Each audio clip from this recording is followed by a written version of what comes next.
Welcome back, my friends, to another episode of The Last Podcast, the place where clarity rises from the confusion, purpose awakens from the shadows, and your next chapter begins with intention. I'm Dave, I'm your host, and today I want to slow things down and invite you into a conversation that most people never have with themselves. A conversation that, if you let it, can shift your entire trajectory of your life. Because life is complex, right? We all know that. And sometimes we often miss the very patterns and circumstances that actually are shaping our lives. Not because we're careless or because we're too busy with the daily grind, but basically because we're surviving, right? We're thinking about yesterday, and we're also planning for tomorrow. So yeah, sometimes we miss things. And in all that motion, we forget to notice the invisible threads that have been guiding us all along. I want to share something interesting with you, something backed by research. Studies show that taking a 1-week vacation creates just as much lasting happiness as taking a full 2-week vacation. I know that sounds kind of crazy, right? But the reason why is simple. After a couple of months, the mind only remembers a small percentage of experience. And that's not in every case. But whether you stay a week or two, it doesn't really make a measurable difference in a long-term happiness or memory. Now, I want to really ask you something. I'm not trying to be a travel agent, but this actually reveals something profound about you, about your purpose, and about your journey. I want you to think for a moment. If your mind only retains fragments of something as joyful and memorable as a vacation, what do you think happens to the thousands of moments in your life that didn't shine as bright? The little conversations, the little comments, the small disappointments, the moments you felt invisible, the time you felt lifted, encouraged, or rejected, celebrated. What about those times you've had experiences that shaped you, even though you didn't consciously save them? Kind of makes you wonder, right? You don't remember most of what pretty much shaped you. I mean, there's a lot that you probably remember, but there is a ton of information that you didn't keep to the forefront. And for good reason for some of them, right? Because right after it happened, or whatever event happened, you went back to living. You went back to coping, or you just went back to having some fun, staying on the same path, or moved over to a different lane in life. It doesn't matter. But you moved on. But the memories are still there. But did you think about the lessons along the way? The real critical things. I once heard a conversation and a person said, yeah, that didn't happen when I was growing up. And believe me when I tell you, I'm like blown away, because it did happen. You just wasn't cognizant. You wasn't, or you forgot, or you just simply said it was unimportant to me at the time, or unimportant to you now. What you remember today are only pieces that bubble up to the surface. But the pieces you don't remember, the ones that sink to the bottom, those are the experiences that still whisper in your decisions. They're in your subconscious. They're running on autopilot. Your fears, your relationships, your dreams. Those are the ones shaping you and shaping how you respond to life, even if you're not aware of it. And I'm telling you, it happens to the best of us. This is what many people refer to as unconscious mind that won't forget. But you did.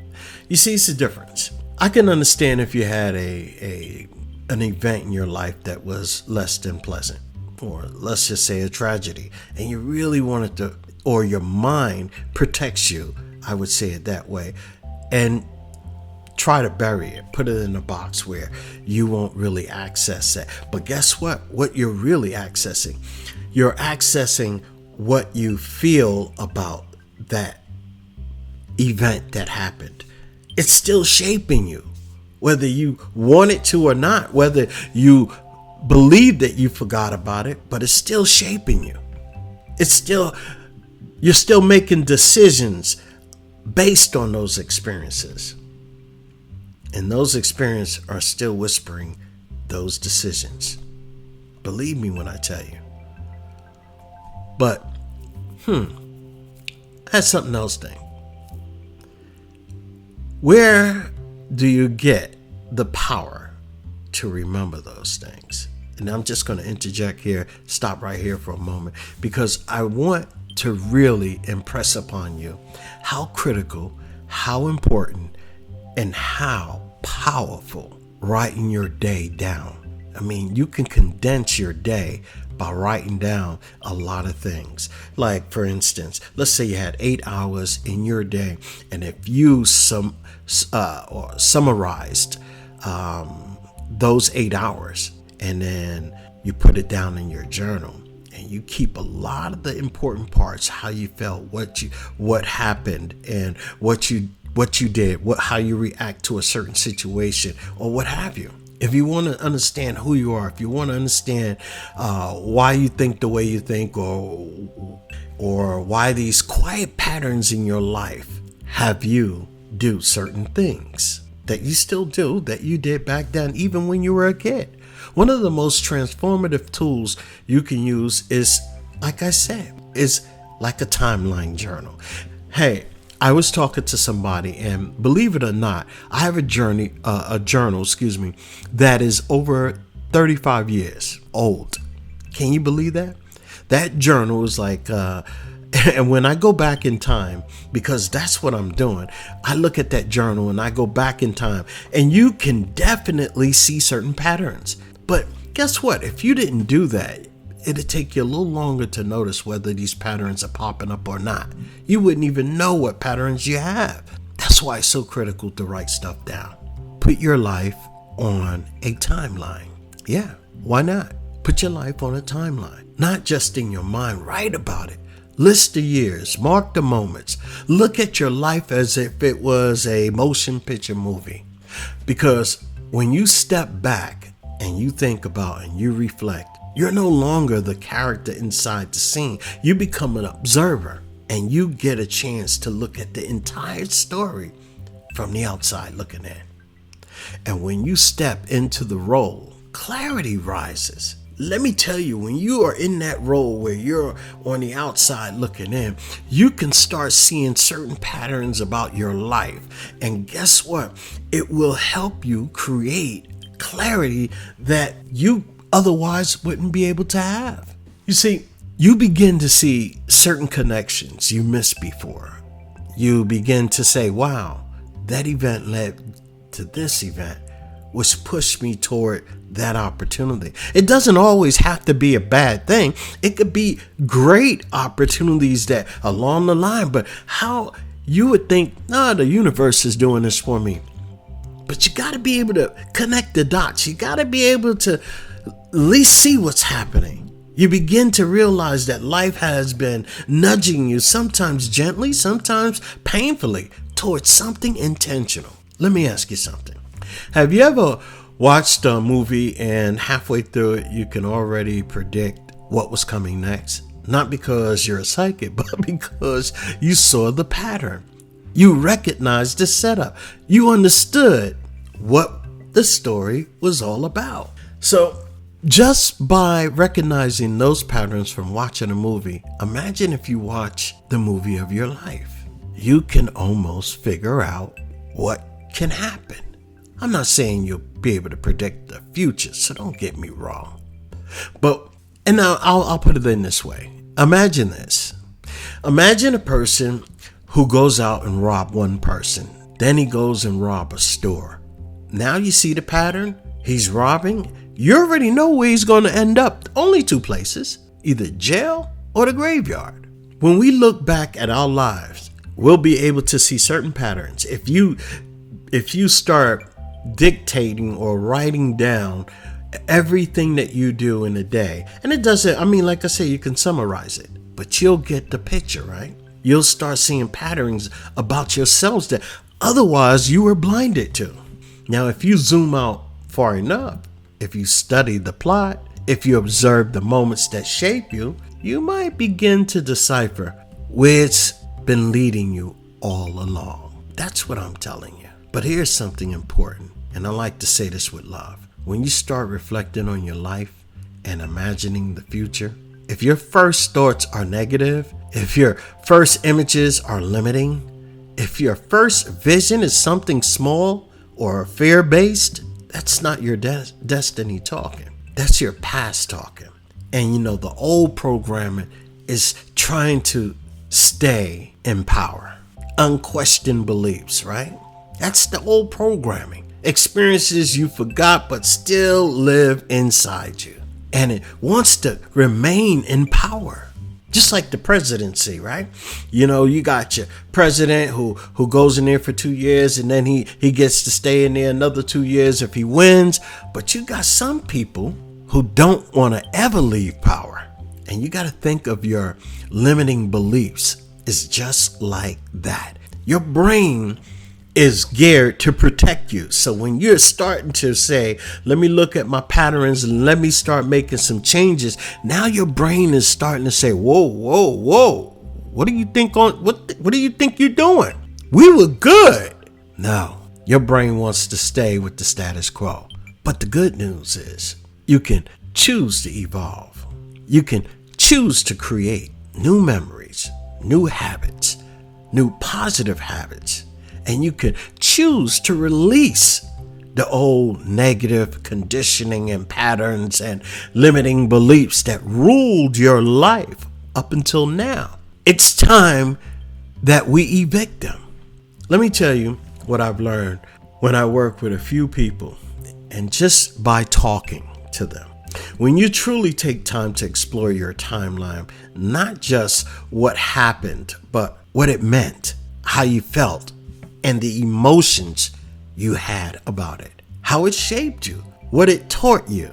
I would say if you begin to do all that by looking at your past and say, maybe it's time right now I start to reclaim my own power. And this is the power in your own brain. You kick to the curb the old conditioning. You kick to the curb all that doesn't serve you any longer. And then you start seeing those patterns when you look back and you do some soul searching, some reflecting. You might even say to yourself, I see why I am that way. I see why I keep choosing the same kinds of people. I see why I'm choosing the same kind of woman. I see why I'm choosing the same kind of man. Sometimes people gravitate towards something because of what was in their past. I see why I play it small, or I see why I overgive. Like business owners, especially new business owners, they want to overdeliver because they want that business. They want people to say, this is a great company. So they overdeliver when they really don't have to. I see why I never felt like I was enough. I see why I'm drawn to certain dreams. These are patterns that you would see if you start having that journal and you write about your life. And then as time goes on, you start to do a little soul searching and reflecting and looking back, and you say, this is why I am the way I am. And once you understand the why, you can begin shaping what's next. Sometimes people say, I don't know my purpose. I don't know why I'm here. But when they look at their life, it's like one big storyline. The purpose is practically sitting on their lap saying, I've been here the whole time. You just never zoomed in to see me. And that's kind of funny too, because that's like, some people say, oh God, please let this happen, let that happen, or God help me. He's been trying to help you all along. But you were too busy with this. You were too busy trying that. You're too busy doing this, and you're too busy. And you wasn't taking time to hear that still small voice, that spirit trying to guide you in the right direction. Yeah, you have a direction. Take time with yourself to find out what that is. It's already in you. Your life has clues. Your life has pathways. Every moment, whether you remember it or not, has been a part of your becoming. So today I want to invite you to a simple, life-changing practice. Start today. Take out a piece of paper and open your mind, and then begin writing your time. I want you to write your own story. It's not perfect. It doesn't have to be fancy. Start wherever you want, but whatever you do, start now. Hey, my name is Dave. You're listening to the last podcast. Thank you so much for listening. I will be back on Friday with the poem, so be blessed. Make sure you get back and do me a favor, subscribe and like this podcast. Oh, I forgot one more thing. Can you do me a favor? Subscribe. Subscribe. Thanks a lot again. Be blessed. Have a great evening. Bye-bye.